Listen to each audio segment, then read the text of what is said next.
Ladies and gentlemen, boys and girls, today is the first episode of the Human Expo.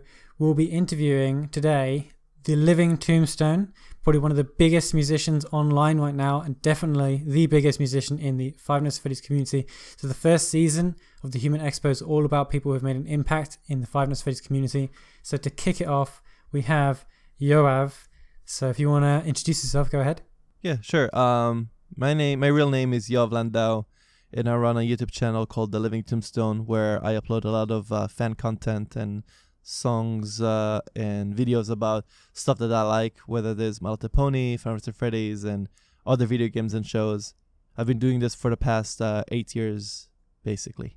Okay, awesome. So let's start from one of the classic questions. This is from JDal2700. He asks, what inspired you to start YouTube? What inspired me was, I think it was just looking at my friends at the time when I started watching My Little Pony because of my friends being bronies. They looked into all of it, and they basically, like, they themselves ran YouTube channels where they uploaded music, and I thought it would be really cool to do something similar because YouTube at the time was a big outlet to a lot of musicians. And before the Living Tombstone, I had like a different channel called Cool Fox where I would upload songs as a hobby, just for fun and everything. I never expected to get anything from it. And by the time I finished with uploading stuff to that channel, when I opened the Living Tombstone, I wanted to try to do more of that, where I would to upload songs and remixes about content that I like. And at the beginning, it was basically My Little Pony. Right, okay. And which of, this is a question from Liam of JengoStudios. He asks, which of Five Nights at Freddy's or My Little Pony do you think made you most known? Like tracks? Like which tracks made me more known? Well, in terms of the scope, I think Five Nights at Freddy's definitely had way more of an impact, because I think it had also to do with the fact that My Little Pony was a bit more of a harder entry when it came to how people absorbed and saw it, like, because My Little Pony, since it was intended for children, because of it, not as many people saw it as something that they would be as invested in, and because Five Nights at Freddy's is a bit more general and it's easier to get behind a horror game that everyone else can download and enjoy. I think that's kind of like the reason why Five Nights at Freddy's was easier to absorb. Or maybe it was also like the timing thing, because at the time when I uploaded My Little Pony songs, it was when YouTube was still trying to grasp the idea of what is could be successful on YouTube and what isn't, and not as many people browse YouTube at the time. I think it was still something that YouTube was still trying to get around and everything. So maybe that's also due to that, but I'm honestly not that certain. But I know that it's also because it was much harder to get behind something like My Little Pony as opposed to Five Nights at Freddy's. Yeah, I think it was a good time for Five Nights at Freddy's as a game to come out, and also because of your channel, it was getting. Well, obviously, our channel gets bigger over time. So with that mixed with the themes of Five Nights at Freddy's and your demographic and your style of music, it kind of all fit together, I suppose. Yeah, no, that's a very good point, because I definitely gotten my audience first with My Little Pony. I think this was something I should have thought about when I answered this, because when I started, it was literally my start with My Little Pony, and it's only over time that I've gotten enough of an audience to first approach me through Five Nights at Freddy's. But I also remember getting a lot of new audience, so maybe it's both ways, I think. Okay, that makes sense. This question is from DrRobotman from Twitter. He asks, your music is very unique. Do you use instruments and then alter the sound, or is it just digital? Interesting question. Let me see. When it came to that, I think at the beginning I used to use a lot of sounds and instruments digitally, like sound samples that I have, just to make everything much cheaper and quicker to make music like. Because when you involve other people, it usually you have to wait for them to finish their recording and do their part, because you have to wait for time zones or the fact that they're not available that day, so you have to compensate for that. But you get a much better result with actual people who perform or sing or do that. than it is to use everything digitally. So with digital music, it's easier because you only need yourself and it can be at any time. Exactly, yeah. Right, okay. But with traditional instruments, you have to rely on other people and other equipment. So I suppose it kind of evolved, but it gets harder, right? It gets harder because you yourself want a challenge to make music sound better, and because of it starts to become that, competition, like this race against yourself to make, songs sound better over time. So because of it, songs take longer to make, and because of it, you need more help from people to make the songs sound better. So it's like, if you want to keep the same way, like, I'm sure I would still have audiences listening to my music, but I'm sure that there would be a lot of people who would leave because they wouldn't see that I'm trying to do better and improve over time. Mm-hmm. And what instruments can you play? I used to know a bit how to play guitar and a bit of piano a long time ago, but and also a bit of bass, but then I stopped the second I saw that on a computer I can just compose without having to learn instruments, and I just took more time on learning how to produce, mix, master, and doing all that and come up with songs, and it became less about performing. But that also has to do with the fact that it just took longer with doing that, and what it led to meet people who took as much time as I did with learning how to make music. They also learn how to perform with either playing guitar or sing over time. Okay, so did you study anything before starting music production, like music theory, that sort of thing? I don't remember like learning music theory, if at all, because at the time, because of how when I started, it was just a hobby and I didn't have as much of an outlet to learn notations and things like that. So what I did is all make music by ear and based on what inspired me. So I was just like listening to a song that I like, and then I would try to make a song similar to that afterwards. And it was like basically my learning process. It wasn't learning music theory at all. But over time, it's like nowadays I have friends who know a lot about music theory, and I would often come to them for questions if I'm doing things properly, or there's something that I should be aware of when I compose or work on music next time. And I learned a lot from just talking to them, and there's a lot of basis to music that I am so glad that I know now, at least, because if you make music and you just make music out of just thin air, then you could definitely do that. But what would happen is that I had times I was unaware of how much I was copying my own work over time, and it led me to stagnate and be repetitive because of how I was making music. Mm-hmm. So do you have any tips for people who are like in that position where they don't have any qualifications, or they don't have to learn, or they don't know how to play an instrument? So how would you can you give any advice for people like that?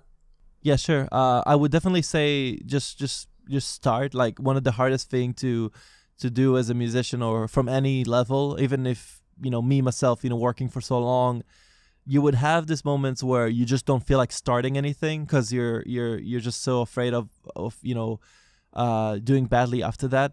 But once you start, then it's like, if you have the passion and you see that just working on stuff like that makes you happy, then definitely just keep it going, because it's like, it's something that you have to enjoy first. You have to like open the software and just screw around with everything, and you have to lower the expectations to know that everything you're gonna make can suck, and that's normal, as long as you know that this is not gonna be for anyone else to listen to and you're just making it for yourself. Then I think that's a good thing. You need to have this self-awareness to know that not everything you're gonna make is good, and that you have to do it first and foremost for your own enjoyment.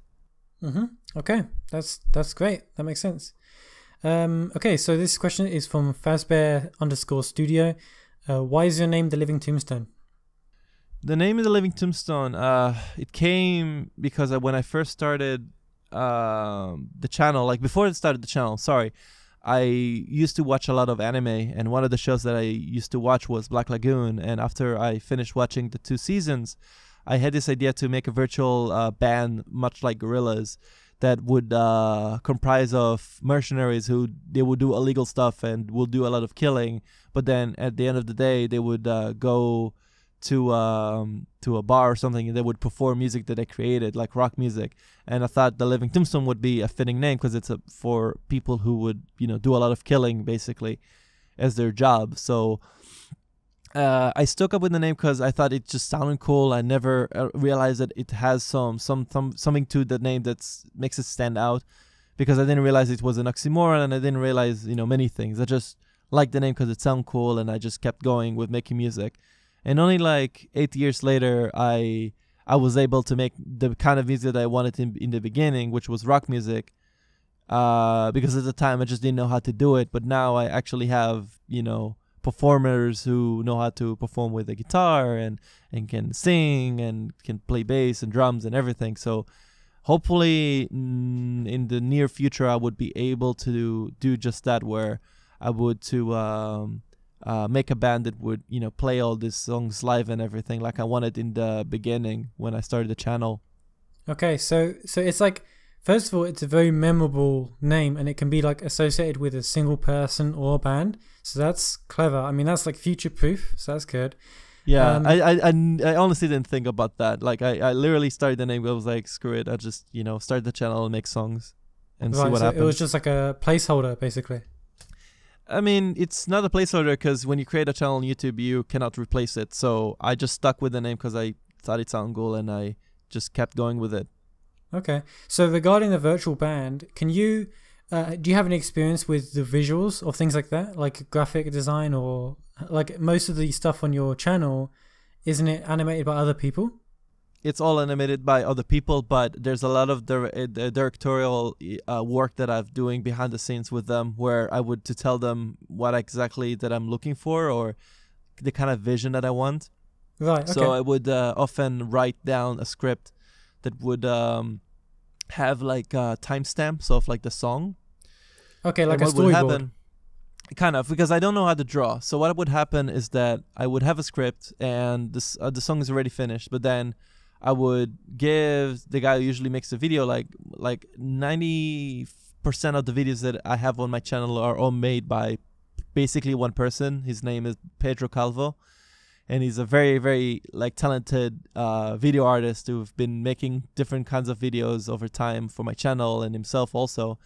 And what would happen is that I would make the song, and then I would have a script that I would turn on Google Doc that would have all the different points in the song that I want him to create. So I would tell him like at 0.24 seconds I want him to do that, and a minute and 2 seconds in I want this to happen, and that would be the script. But sometimes it really depends on the song, because sometimes I would feel that because of the urgency of making the video happen, because sometimes making a video takes longer than making the song, I would tell the video creator we'll tell not just Pedro, because there's other people I work with, that I want to have something very basic playing throughout the entire song or remix, because I don't want to wait too long with uploading it on YouTube in case people really want it now or something like that.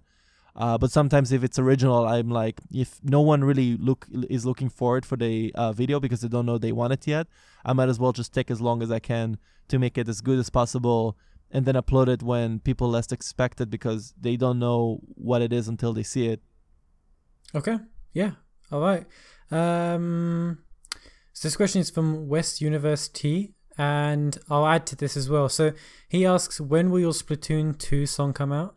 And I'll also add to that, are you considering making a song for Super Mario Odyssey? Ooh, good questions. First of all, Splatoon 2, I am already working on something. Right now, I just finished a very small bit of the chorus so far, without any lyrics or anything. And I'm also going to start working very soon on the verses as well.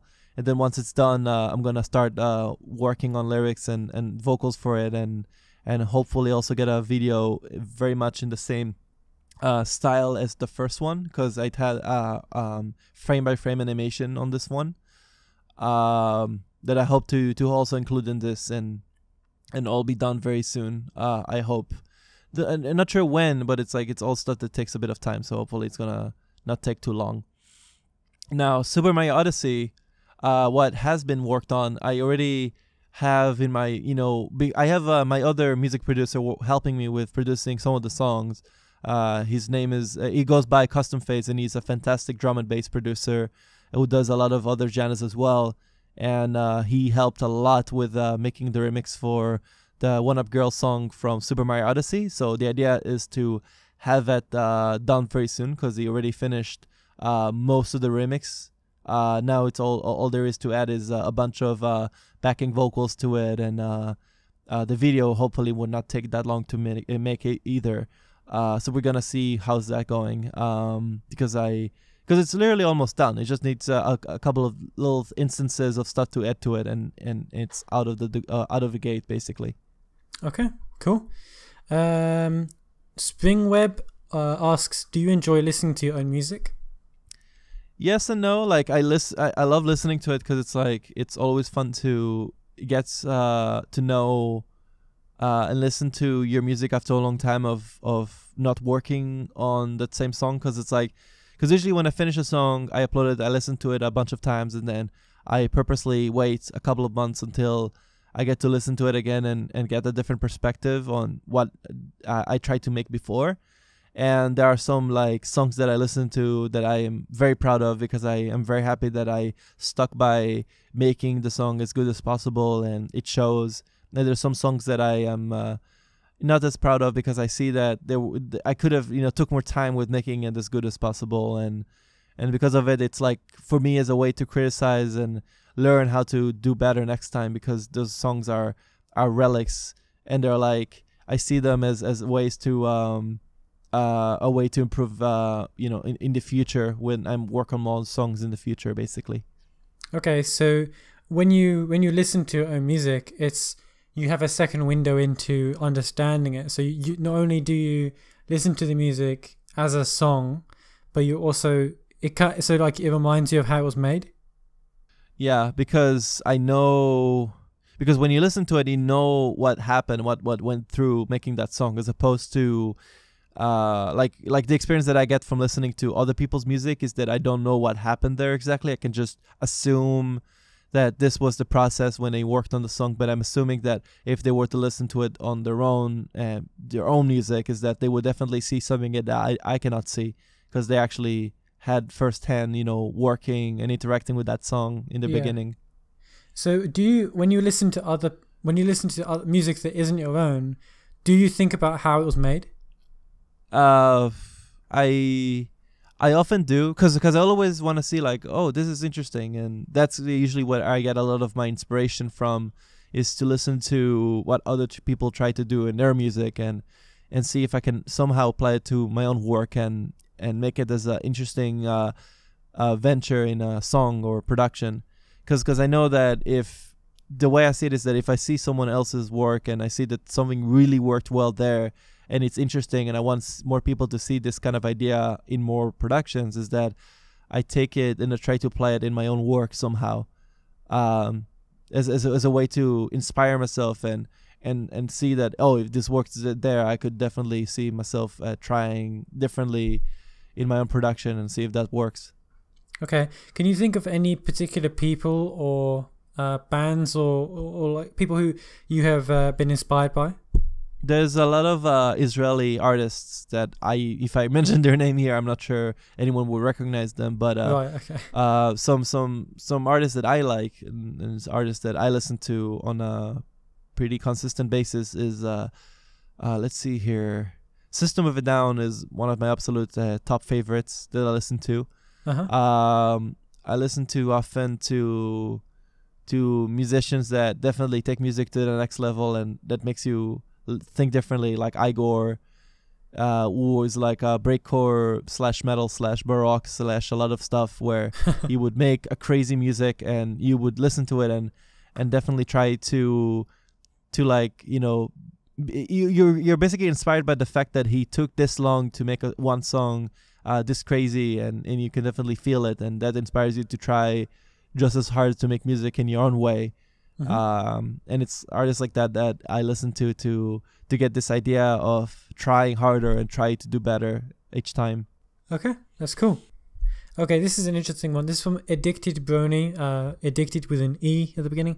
He asks, if Five Nights at Freddy's or your Five Nights at Freddy's music didn't become as popular, do you think you'd still be making My Little Pony songs?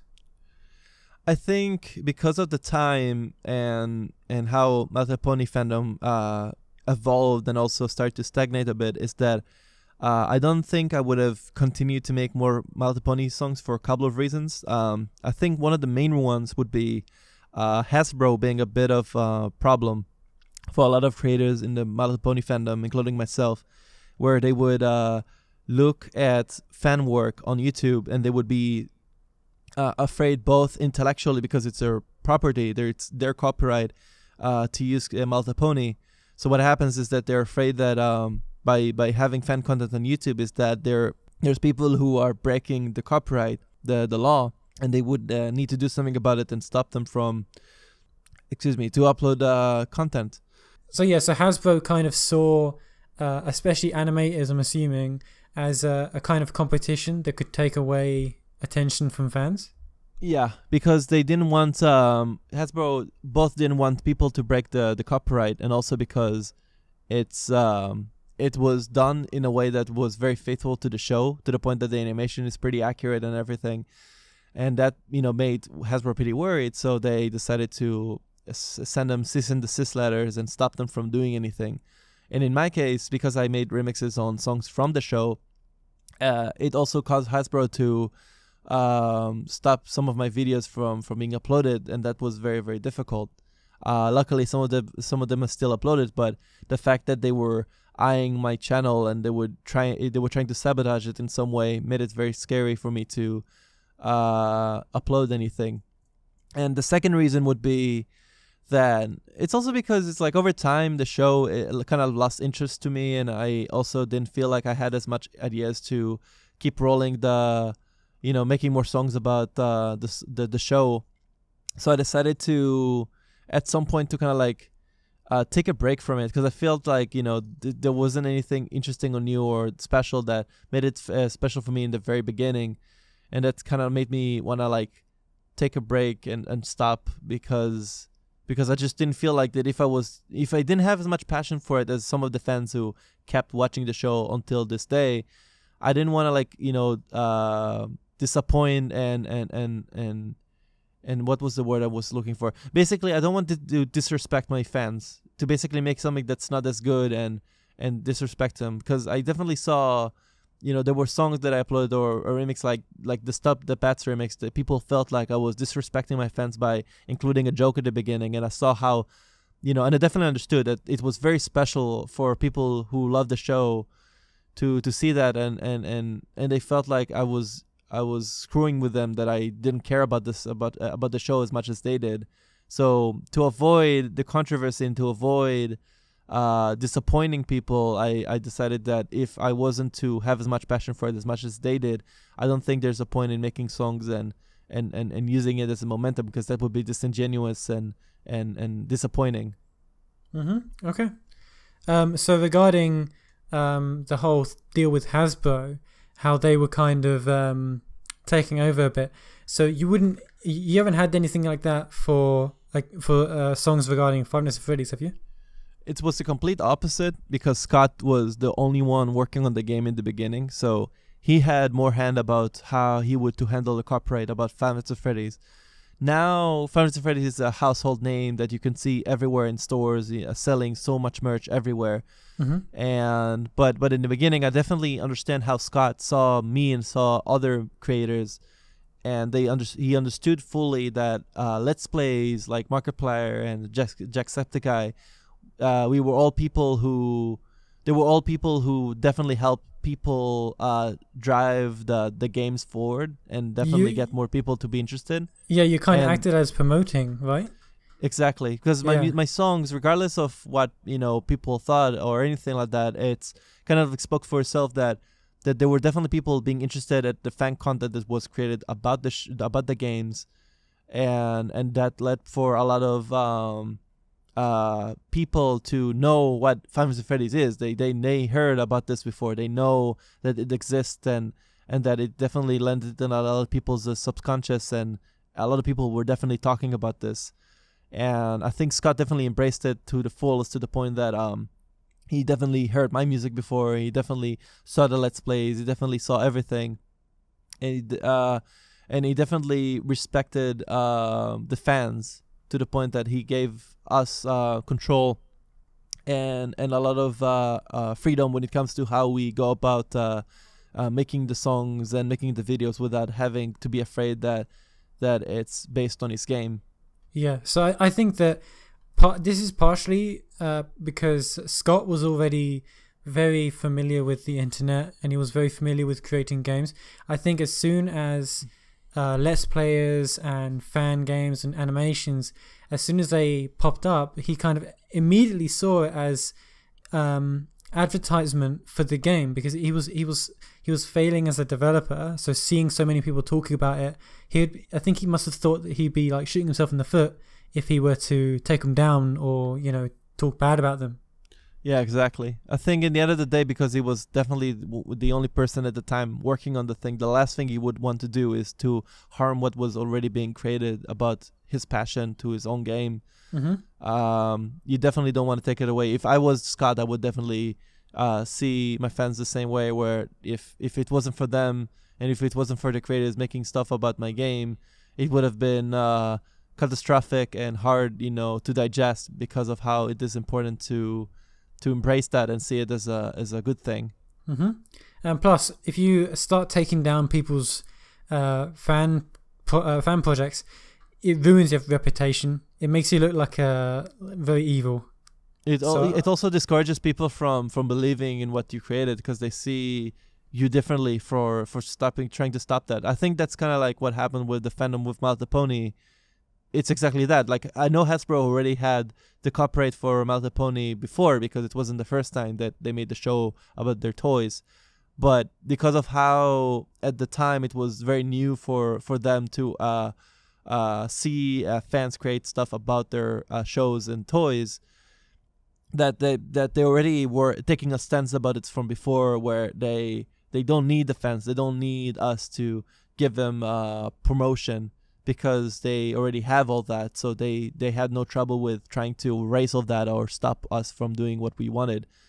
But Scott was literally, his a lot of his success was amounted to a lot of fans being passionate and trying to drive what they saw was his game and give it more recognition. Mm-hmm. Okay, that makes sense. Yeah, so Hasbro kind of that's kind of sad, I suppose. Like, do you think like other people in the community felt abandoned by Hasbro? Yes and no. I know there were instances that Hasbro, like someone was commenting from Hasbro's side that they definitely noticed. I know for a fact that DHX Media, the company that was producing the show, as opposed to Hasbro owning the rights and everything, mm-hmm. that they definitely embraced it and they loved it, and they definitely saw what I was creating. They definitely saw what everyone else was creating. So they definitely noticed it, and I know that even one of them was a creator that was extensively following everyone, including myself, and was talking to us and even met with us. But Hasbro themselves, they were like, they saw it differently. They were more protective of their rights and their copyright, and because of it, it was much harder to keep it going. And I guess that's what drove a lot of people away, and it scared a lot of people from trying more and more. Mm-hmm. I suppose it makes sense from a business standpoint, but yeah, it must be demotivating. This is from RamChupi. He or she asks, which Five Nights at Freddy's song took the longest time to make? I think it was the I Can Fix You one or Die in a Fire. I'm not sure which one, because I know that I Can Fix You up until this point, up until like, let's say I Got No Time, the most I had on a song in terms of like manpower was like 4 people at the time, including myself. And then suddenly with I Can Fix You, I bumped it up to 10 people, because I really wanted to have a lot of people helping this and making this as best as possible. Yeah. Because at the time when I was working on Sister Location, people didn't know if I was to make more Five Nights at Freddy's song. Because at the time I used to say, when I made I Got No Time, I said this is the last one. This is like the last Five Nights at Freddy's song that I ever gonna make, because I thought that there wasn't anything else to do anymore, and that I wanted to move on to try different things. But then I saw Sister Location, and I saw the songs that were made for it, and I felt like that, first of all, I got no time, didn't feel like a grand finale to my series of songs about the games because of how simple it was, and how in production it felt like more like the first song that I made. And I really wanted to, at least if I was to make Sister Location the actual last song about this series of games, is that I really wanted to make it as explosive as possible, or as big as possible as I can, and actually make it a nice grand finale for my series.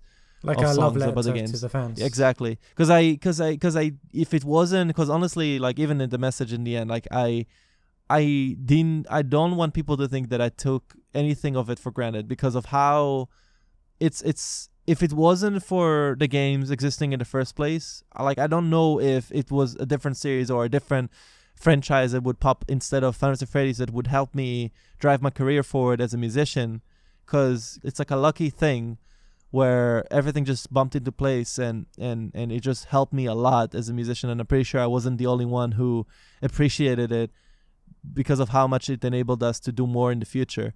And I definitely wanted to, dedicate my time and my money even to make this the best song as possible, at least to the series of songs that I was working on.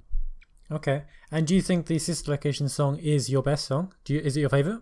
I definitely think it's my favorite because of how much I definitely felt the energy and how everyone was on board on this, and everyone wanted to help. Everyone wanted to provide something from it, and it was a huge production.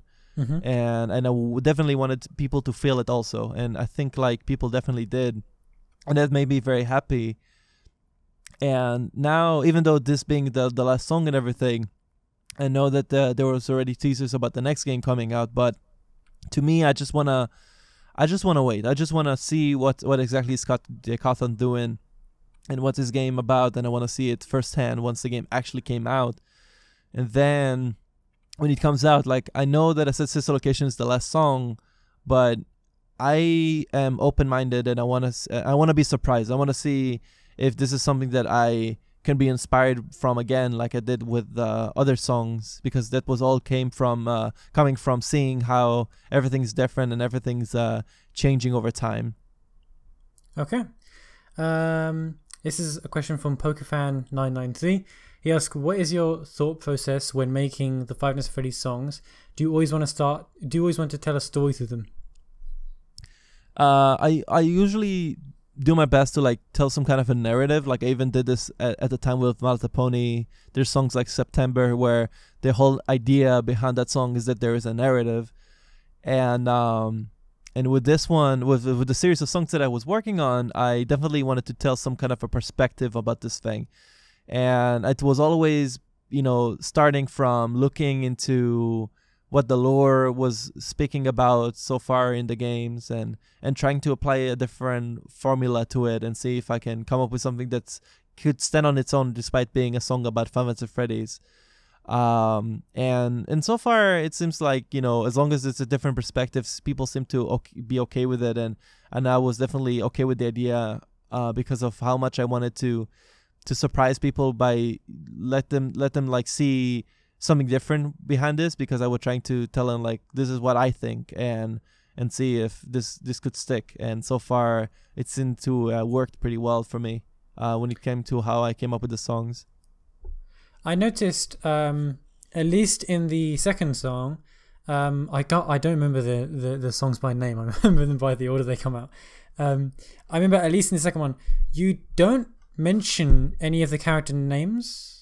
Is that to avoid like copyright, or is it part of the fact that you would like the songs to be appreciated outside of the Five Nights at Freddy's community? It's kind of like both, because I noticed that with Scott, I definitely like to make songs about the games, but I also wanted to make sure that if people were to first see my songs and listen to them, that I don't want to alienate people by giving them too much, that they have to like look into the lore and try to understand everything from scratch, because I think that would not be fair for people outside. And the first thing that I really want them to see, besides listening to my music and enjoying that, obviously, is that I want people to see the passion behind it and try to make them come up with their own conclusions if it was for them or not. I think that's what got a lot of people who listen to my music in the first place to enjoy Five Nights at Freddy's, because they like the songs, and then that drove them to be curious enough to see if they can enjoy the games too. And that's a lot of the reasons why I omitted from trying to be direct with the references and everything, besides the first song, where I was pretty direct about saying Five Nights at Freddy's in the title and also in the song itself. From the second song and onwards, I decided to be to kind of be obscure about this and not be as a direct, because I want people to enjoy the song first and foremost, and then see for themselves if they want to also enjoy the watching and looking into the game series as well, because it's in the visuals and they can definitely understand the direct references. Okay, that makes sense. Do you regret... Okay, this is from FlameDoc on Twitter. He said, do you regret being involved with the Five Nights at Freddy's community because of the constant begging? No, honestly, like the constant begging was definitely a driving force to make more songs, but it was also, I also, because the way I was looking into it is that I don't want to, pinpoint and say like, oh, Five Nights at Freddy's, the fandom is exactly like that. They always beg and they always, they impatient and everything. Because I know that it has to be a vocal minority, because there's a lot of people who watch my videos, like not just Five Nights at Freddy's, just people in general, who never comment on the video, never like my video, they just watch it. So I know that there's a lot of fans who are passive. They don't actively try to say anything about the video in the comments. They just look into it, they just watch it and enjoy it for what it is and move on. Which is, for me, the best thing about having fans like that is that they just know what they appreciate, and they know what kind of conclusions they can make from listening to it by themselves. They don't need to discuss it in the comments to try to rip it apart or say that it's amazing or not amazing. I mean, for me, reading comments is great. Like, I definitely can learn a lot from reading the comments, but I don't expect everyone to make comments, and I don't expect everyone to say anything about this. And because of it, the people who beg for more content are definitely the vocal minority, I think. Because it cannot make sense if 5 million people were watching my video and only like 1,000 comments were talking about making more FNAF songs. Yeah. Those numbers don't add up, is what I'm saying. So I suppose from an outsider and a part of as a member of the community, people see these begging comments and these impatient comments as being very loud, when in reality, and I think you see this, it's loud, but there just aren't that many, so it seems less important, right? Exactly. Like, I can definitely see them, because obviously it's what I see in the comments, but I also know that this is not what everyone in the fandom thinks like, because I know that there's a lot of people in the fandom who are very smart, very constructive, with very different constructive opinions, who either like or dislike my music, and I respect in each and every one of them, because that's basically what built an entire fandom, an entire group of people who has the same passion for the game series. Okay, this is the final question. This is from one of the gold donors for the Human Expo, so quick shout out to this guy. This is gomotion. He asked, how long were you practicing music before composing for your channel, and are you self-taught? First of all, sub gomotion. I guess I have to say, thank you for supporting the project and giving donation. That's so cool. Fair enough. But regarding the question, so in the beginning I never learned music theory. I never taken any part in that. So what happened is that in the beginning, when I just started it as a hobby, I just listened to a lot of music in my spare time, and I took all that I listened to as inspiration for what I was creating, and that's basically how I practice a lot of making music in FL Studio, which is basically still my software to this day, because I still use it, and I just from listening and trying on my own how to make that music, that's how I learn how to compose and produce and do everything, but never music theory. And but for that specifically, well, I never learned that. I in like later, like towards now, basically, I gotten to meet friends who have studied music theory and have a lot of knowledge in that, where I can just, come to them because they're, friends of mine. I can just ask them, can you help me with figuring out this bit or that part? And can you teach me a bit about this thing or that thing? And they have so much knowledge in that I can just learn from just asking them a lot of questions. And that's got me to at least know some basis in music theory, because if there's one thing about making music that at least you have to understand, is that if you just make music from your own experience, you might get a lot of the same results, and that would lead to a lot of stagnation and repetitiveness. So at least understanding or being able to ask yourself the questions of, why is that my choice of making this kind of composition? Why is that there? And why is this here? Having constructive thoughts and criticisms to yourself by basing it on studying like that helps you to at least in some way improve as a musician. Okay, so it's a lot of trial and error, I suppose. Yeah. Yes.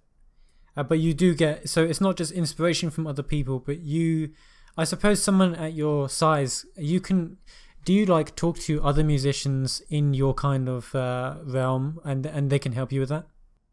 I sometimes just I talk to other musicians as a way to like inspire each other to work more and work harder as well.